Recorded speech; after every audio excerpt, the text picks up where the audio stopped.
informativo. Hola, buenas tardes, bienvenidos al informativo de NTN24, el canal de las Américas. Joely Ramírez, Carlos Figueroa, en este mediodía junto a ustedes. Hola, Joel. ¿Qué tal, Carlos? Es un gusto estar contigo y con todos ustedes. La justicia de Estados Unidos condenó al mexicano Joaquín El Chapo Guzmán a cadena perpetua luego de que fuera hallado culpable de 10 cargos de narcotráfico. El Tribunal de Nueva York dictó también 30 años de prisión por violencia con armas y 20 años por blanqueo de dinero. El Chapo va a estar aislado por el resto de su vida en una cárcel de máxima seguridad. Su defensa asegura que va a apelar el fallo. NTN24 en el lugar de la noticia con nuestro periodista Alejandro Rincón, que ha seguido el llamado juicio del siglo. Alejandro, muy buena tarde, adelante.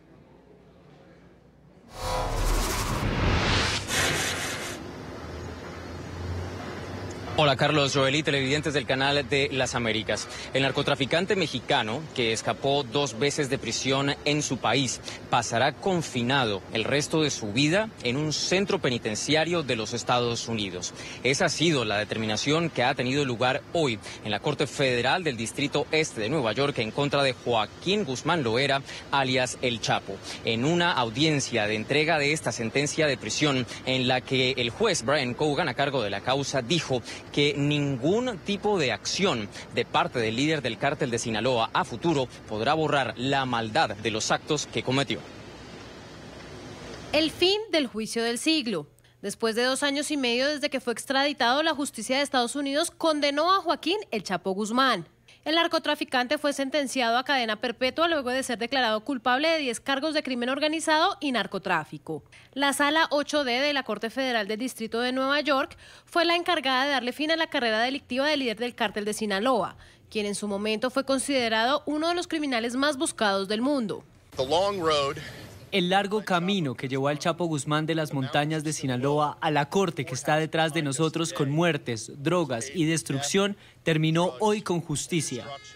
Durante la lectura de la sentencia, el juez Brian Cogan aseguró que encontraron montañas de evidencia contra Guzmán Loera, entre ellas las de traficar o intentar traficar 1.213 toneladas de drogas a Estados Unidos, así como más de 1 tonelada de base de cocaína, 222 kilogramos de heroína, casi 50 toneladas de marihuana y cantidades de metanfetaminas.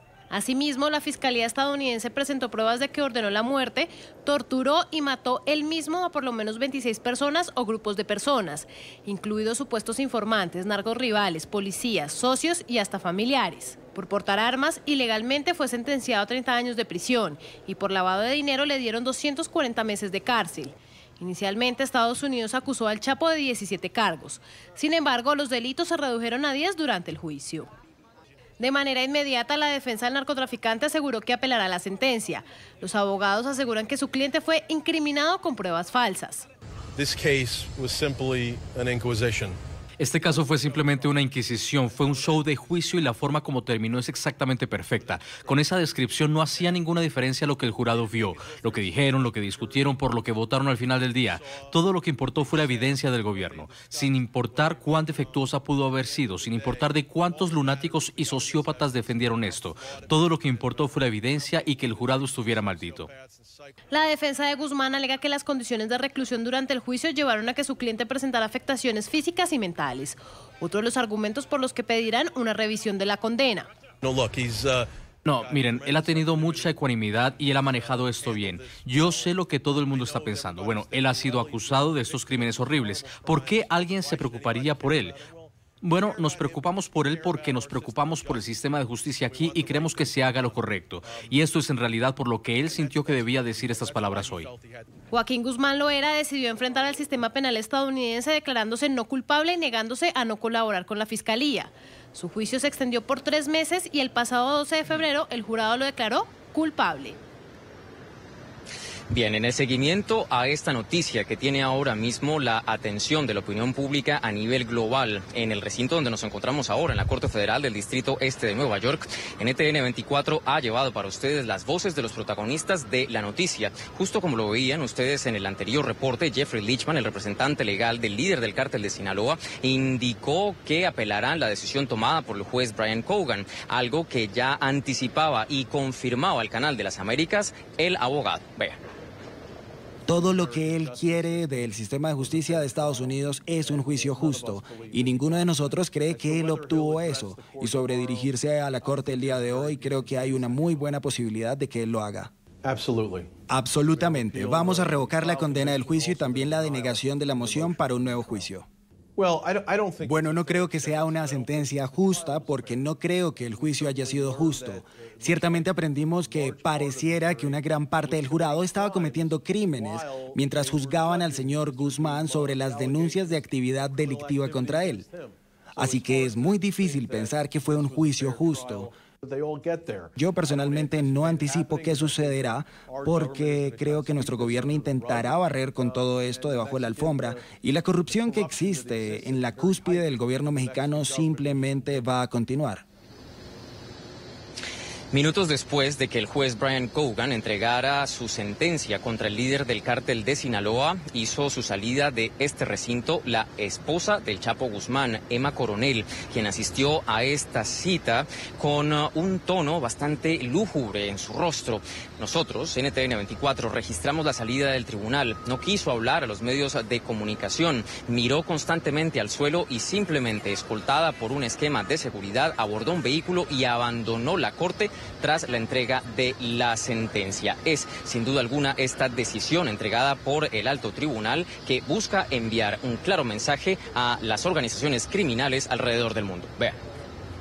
El juez, en aceptar la petición de la Fiscalía, imponer la sentencia mandatoria de cadena perpetua más 30 años adicionales, está enviando un mensaje fuerte a todo el mundo. Él quiere decir que los narcotraficantes en el mundo, si ellos vienen aquí a los Estados Unidos para enfrentar el sistema de justicia que tenemos aquí, ellos van a sufrir todo el castigo que la ley permite. El Chapo para el gobierno y para el juez es un ejemplo para mostrar su fuerza, sus recursos y su habilidad de aplicar la justicia a los hombres violentos, a los casos graves que tenemos aquí en Nueva York y en todo el país. Después de la entrega de sentencia y, como lo prevé la justicia de los Estados Unidos, el Chapo regresa a manos del servicio de alguaciles de las autoridades federales que primero lo regresarán a su celda en el Centro Correccional Metropolitano de Manhattan, bautizado habitualmente como la Guantánamo de Nueva York. Unas condiciones de encarcelamiento que a futuro no mejorarán. Se espera que por decisión del juez Brian Cogan, el Chapo vaya a ser extraditado a una cárcel en Colorado de máxima seguridad, en donde seguramente pasará el resto de sus días en unas difíciles condiciones de confinamiento. Es todo lo que tenemos para ustedes en vivo desde la Corte Federal del Distrito Este de Nueva York. Continúen con más en el informativo. Gracias, Alejandro, y un reconocimiento a la anticipación de toda la noticia en desarrollo, toda esa información que lograste filtrarle al auditorio de NTN 24. Gracias por esta información. Seguimos. Joaquín Guzmán Loera, más conocido como El Chapo, es el fundador del cártel de Sinaloa. Nació el 4 de abril de 1957 en Culiacán y su rápido ascenso en el mundo de las drogas lo llevó a convertirse en el narcotraficante más buscado del mundo. Las autoridades señalan que era el responsable de distribuir estupefacientes en más de 54 países, pero además también se ganó el reconocimiento mundial al burlarse 2 veces de los custodios de cárceles de máxima seguridad en territorio mexicano.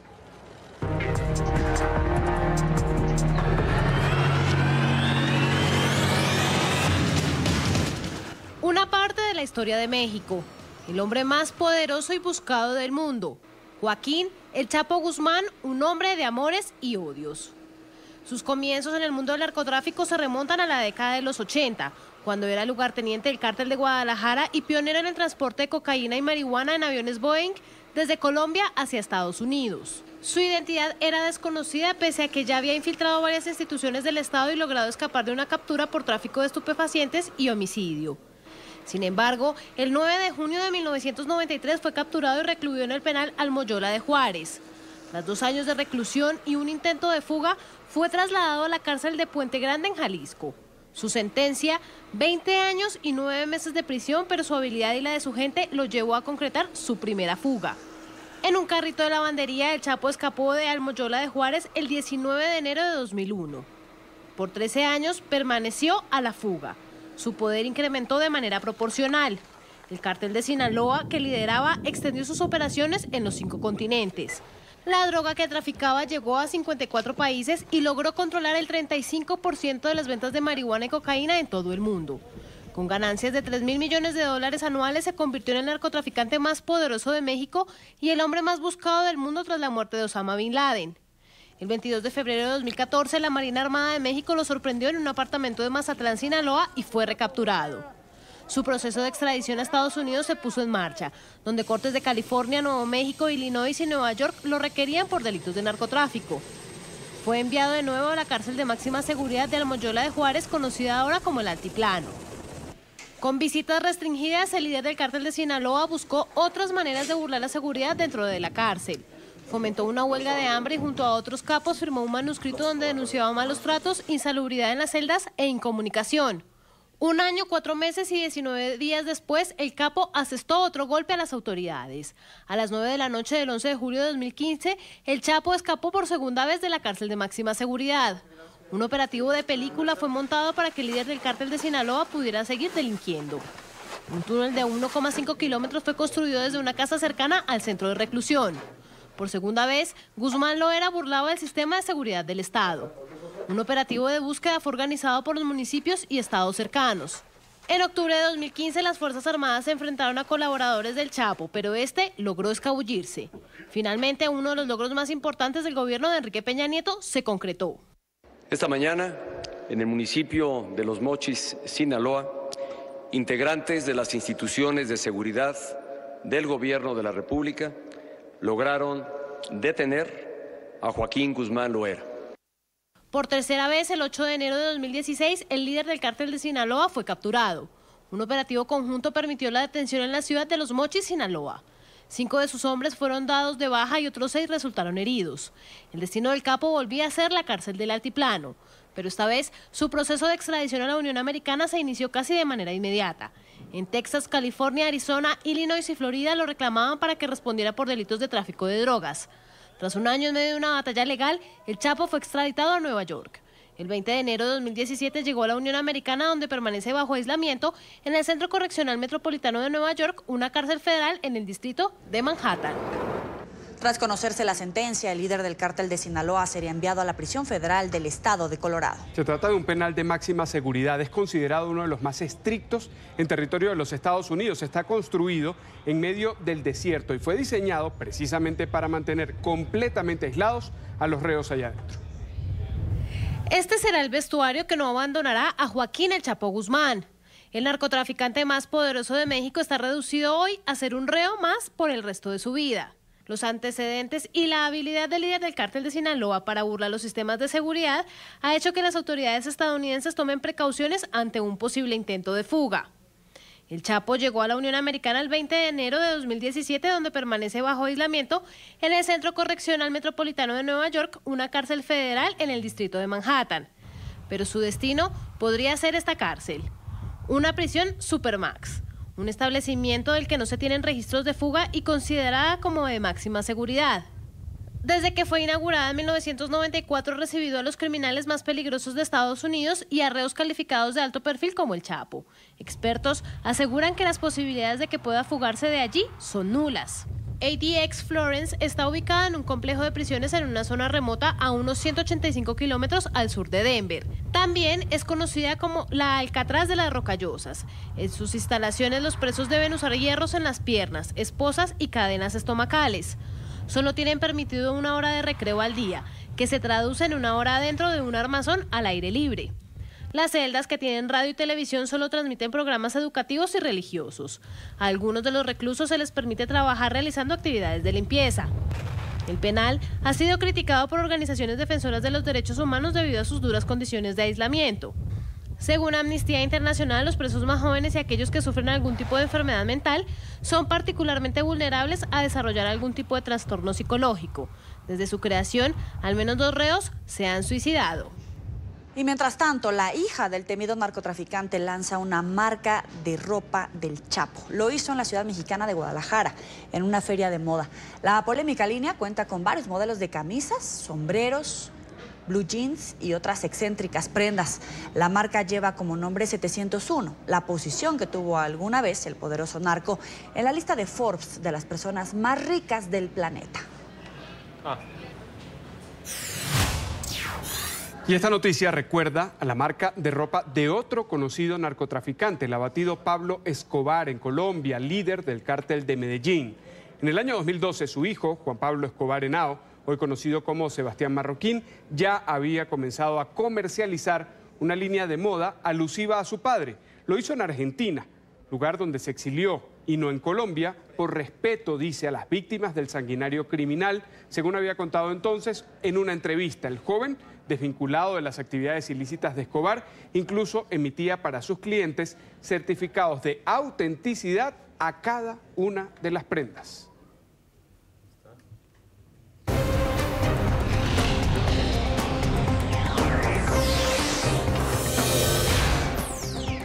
Ciudadanos y artistas de Puerto Rico saldrán esta tarde a las calles de San Juan para exigir la renuncia del gobernador Ricardo Rosselló.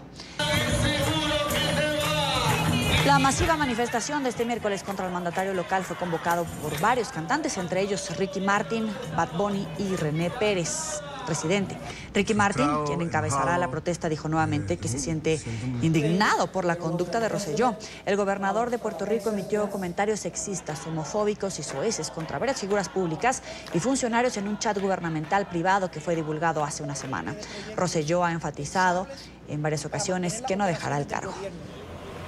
Frustrado, enojado, siento una presión en el pecho horrible y cómo me puedo liberar de esta angustia. Voy a caminar con mi gente, con el pueblo.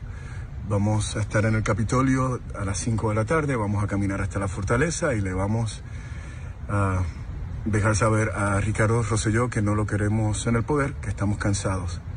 Ya Puerto Rico ha sufrido muchísimo y no podemos más con el cinismo de estos líderes. Y en medio de la presión política y el descontento ciudadano de los artistas también en Puerto Rico que exigen la renuncia de Ricardo Rosselló, el Departamento de Justicia de la isla inició una investigación en contra de las personas que integraban el polémico chat gubernamental de Telegram. Los exfuncionarios y el gobernador fueron citados a comparecer ante la justicia este miércoles. Además, se les ha ordenado entregar el móvil oficial por el que intercambiaban los mensajes. La Casa Blanca aseguró que el presidente Donald Trump, cito, tenía razón de estar preocupado por la administración de Rosselló, que según él enfrenta la peor crisis institucional en la historia reciente de la isla. Vamos a otras noticias. El gobierno de Perú estima que la extradición del expresidente Alejandro Toledo, arrestado ayer en Estados Unidos, puede tardar un año. El ministro de Justicia dijo esperar que los jueces estadounidenses no acepten el requerimiento de fianza del exmandatario. Toledo es solicitado por la justicia peruana por supuestamente haber recibido cerca de 20 millones de dólares en sobornos dentro del escándalo de Odebrecht. El presidente Martín Vizcarra hizo votos porque la extradición se cumpla en el menor tiempo posible. Después de que la Cámara de Representantes de los Estados Unidos condenara los ataques del presidente Donald Trump contra 4 legisladoras de ascendencia extranjera, la mayoría demócrata ahora quiere que la Cámara Baja castigue al mandatario. La votación se hizo de manera simbólica este martes para repudiar las palabras del republicano. El presidente había dicho al grupo de congresistas que regresara a los países de los que vinieron. Esta semana Trump ha reiterado sus señalamientos contra las legisladoras y dijo que sus declaraciones no son racistas. El resultado del sufragio en la Cámara, el poder de los demócratas concluyó con 240 votos en contra y 187 a favor de Trump. Hoy es el día en el que aprovecharemos la oportunidad para castigar al presidente por su comportamiento atroz. Ayer fue el día en que lo encontramos culpable. Este es un proceso bifurcado. Fue declarado culpable ayer. Lo apoyé. Hoy asumimos el castigo. Varios países en la Organización de Estados Americanos presentan a esta hora una resolución que condena la violación de los derechos humanos en Venezuela. Los diplomáticos exigen una investigación transparente e independiente para así juzgar a los responsables de las torturas, de las violaciones por parte del régimen de Nicolás Maduro. Emiliana Molina, periodista de NTN 24 en Washington, tiene el reporte. Emiliana, adelante.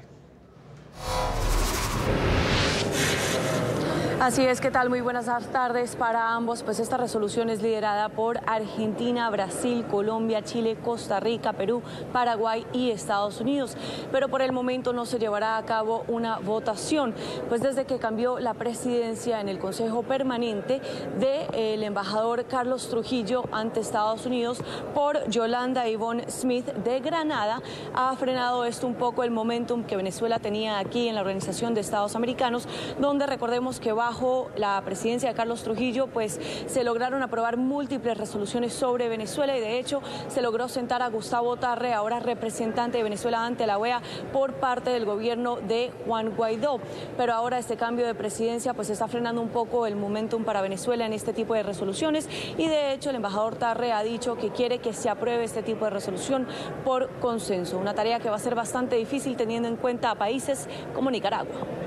En los últimos años el gobierno ha tratado de imponer una hegemonía comunicacional, imponiendo su propia visión de los hechos. La situación sanitaria del país es grave, los hospitales carecen de personal, suministros, medicamentos y electricidad para mantener el funcionamiento de los equipos. En el informe se cita la encuesta nacional sobre hospitales de 2019, que llegó a la conclusión de que entre noviembre del 18 y febrero del 19 hubo en los hospitales 1.557 fallecimientos por falta de suministro. Se pretende tutelar la democracia de este país desde esta organización, por lo que consideramos que es impropio e ilegal todo lo actuado en contra de la República Bolivariana de Venezuela, que ya no es miembro de la OEA y por lo tanto no tiene representación legal en este Consejo Permanente ni en ningún otro órgano del sistema interamericano. Como Estados miembros de esta organización debemos de contribuir respaldando las iniciativas del presidente constitucional de la República Bolivariana de Venezuela, compañero Nicolás Maduro, quien ha reiterado la invitación a todas las fuerzas políticas y sociales a un diálogo nacional que cuenta con la facilitación del gobierno de Noruega. El gobierno de Nicaragua reitera, por lo tanto, su respaldo a ese diálogo entre los hermanos venezolanos, encaminados a una solución pacífica, negociada de sus diferencias, en pro de la paz, la estabilidad y la prosperidad de esta nación hermana. La isla Granada, recordemos que aún es un fiel aliado del gobierno en disputa de Nicolás Maduro, pero cabe resaltar que aquí en el organismo, pues este tipo de presidencia es una presidencia rotativa y cambia cada 3 meses. Ahora, por otro lado, la CIDH lleva denunciando las violaciones de derechos humanos sistemáticas en Venezuela desde el 2002. Y el día de hoy escuchamos a múltiples expertos hablando al respecto. Esta es toda la información que tenemos en directo desde la Organización de Estados Americanos. Emiliana Molina, regreso con ustedes.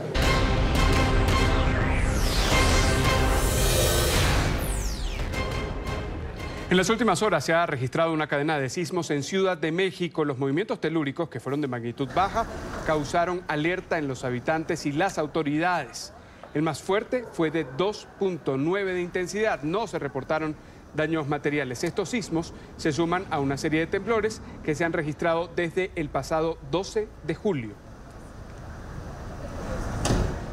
Se conocieron nuevas imágenes del accidente aéreo en Texas, sur de Estados Unidos. Las cámaras de vigilancia revelaron el momento exacto del siniestro en el que murieron 10 personas el pasado 30 de junio. Ese día una aeronave se estrelló contra este hangar del aeropuerto de la ciudad de Addison, segundos después de despegar. Ahí tienen las imágenes. Las autoridades investigan si una falla técnica causó la tragedia. El Observatorio Venezolano de Justicia presentó su informe anual ante la sede de Amnistía Internacional en Caracas. El documento fue titulado El camino a la dictadura, con el aval del Tribunal Supremo de Justicia. Oliver Fernández, nuestro periodista en la capital venezolana, tiene el reporte. Oliver, adelante. Hola, buenas tardes, gracias por este contacto. Esta organización realizó un estudio desde el año 2016 que divulga cómo se han violado en Venezuela sistemáticamente los derechos humanos. Veamos. Vemos que ha habido una violación deliberada de las formas constitucionales para la toma absoluta del poder. Y bueno, al final, desgraciadamente, hemos llegado a un estado de hecho como el que tenemos hoy en día. Determinaron que el fallecido presidente Hugo Chávez fue quien preparó esta dictadura moderna, gobernando con leyes habilitantes porque ni siquiera teniendo el Parlamento a su favor, supo gobernar en equipo. Gobernaba en buena medida a través de habilitantes, tenía potestades tipo expropiaciones, confiscaciones, también de represión. Es una dictadura moderna donde lo que ha ocurrido es que de una democracia hemos ido pasando a distintos tipos de regímenes que poco a poco han llegado a ser un régimen absolutamente autoritario y que con el tiempo puede ser totalitario. Poco a poco la oposición fue perdiendo espacios, participando en elecciones en las que se registraron ilícitos que favorecieron al régimen. Elecciones cada vez con más ilícitos, con mucha propaganda del gobierno, poco espacio para la oposición, una Asamblea Nacional donde básicamente, aunque había una oposición, prácticamente no tenía, por el mismo reglamento que se había aprobado, no tenía la posibilidad de decir lo que tenía que decir o como lo tenía que decir en el tiempo que lo tenía que decir. La represión y la persecución cobró fuerza en el año 2014, al punto que hoy son más de 900 los presos políticos y decenas de personas asesinadas por oponerse al régimen opresor. Una sociedad, por ejemplo, en 2014, con una represión importante, donde prácticamente se empezó a entender que no se podía manifestar, que ya no era un derecho. Según este informe, el régimen logró casi la totalidad del control comunicacional y los pocos periodistas y medios independientes que quedan son perseguidos.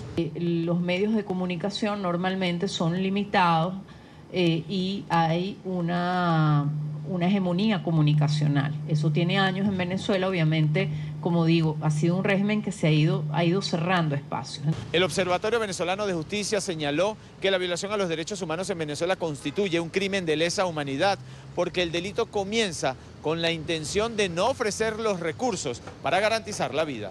Es la información que manejamos desde Caracas. Continúen con más en nuestro Centro Internacional de Noticias. Gracias, Oliver, por el reporte desde la capital de Venezuela. En Guadalajara, México, fue inaugurado el mural del artista urbano de origen irlandés Finn Dack. Está inspirado en Frida Kahlo. En el mural, la imagen inspirada en Kahlo, la artista aparece ataviada con una falda azul turquesa y detalles de calaveras blancas en sus pliegues, además de una corona de flores y mariposas. La obra tiene 24.8 metros de largo por 11.3 metros de ancho.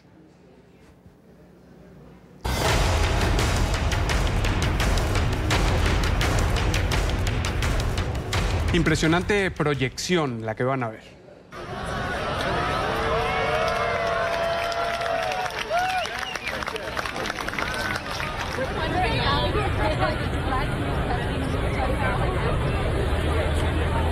Anoche, sobre el emblemático obelisco de la ciudad de Washington, proyectaron la imagen de Saturno V, el cohete de 110 metros de altura que llevó por primera vez el hombre a la Luna.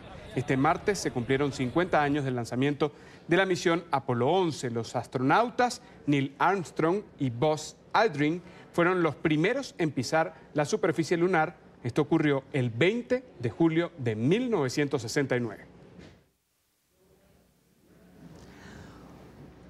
Un colombiano sencillo y soñador que se juró ser astronauta el día del primer alunizaje, hoy tiene a cargo la propulsión de la nave que llevará de nuevo al hombre a la Luna. Se llama Iván Ramírez, es ingeniero de exploración espacial de la empresa Boeing y cree que cualquiera de nosotros puede llegar a hacer historia con algo de ingenio y mucha perseverancia. Esta es su historia.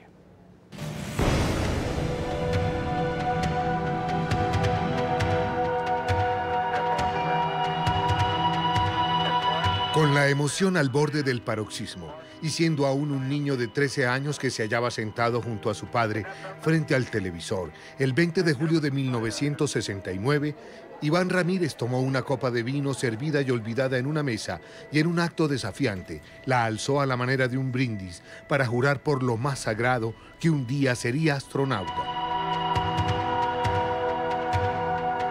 Uno como aquellos de la misión Apolo 11, que en ese mismo instante veía hacer historia, en tanto que paseaban por el Valle de la Tranquilidad, nada menos que en la Luna. Apunte llegar al Sol, si quieres llegar lejos.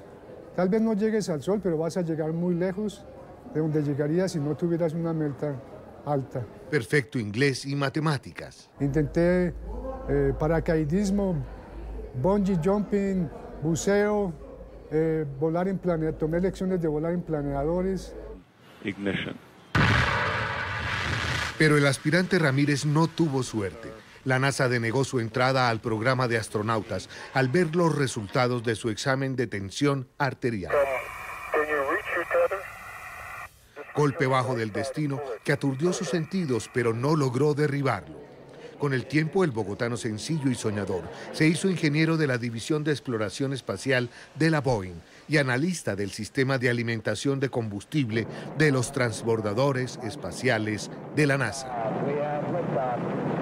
Estamos trabajando en el cohete que volverá a llevar el hombre a la Luna. Es un colombiano más que soñó. Recuerdo cuando íbamos al centro de la ciudad, hacia el planetario de Bogotá, en nuestro transporte público, y él quería ser astronauta, se disfrazaba de astronauta. A sus 63 años, este ingeniero colombiano que cuenta con la estrella al mérito que otorga la NASA, es también depositario de toda la confianza de la empresa Boeing, toda vez que ésta le confía sus más arriesgados proyectos. Si el hombre se propone ciertas cosas, las puede lograr cuando hay voluntad y presupuesto.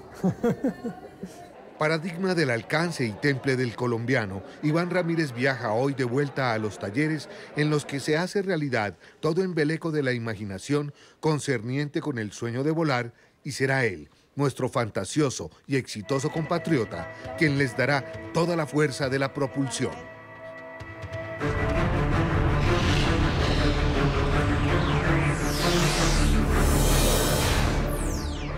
Aumentó a 14 el número de víctimas mortales tras el desplome de un edificio en Bombay, India. Bomberos y equipos de rescate continúan las labores en medio de los escombros de la estructura de 4 pisos.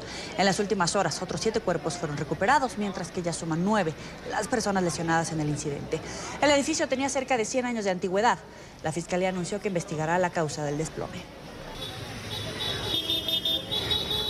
Noticias: Kiki, una panda del Parque de Vida Salvaje de Shanghái, celebró su cumpleaños número 1 de una forma muy especial. Los creadores del zoológico le prepararon este delicioso pastel compuesto de una mezcla de frutas, bambú y hielo.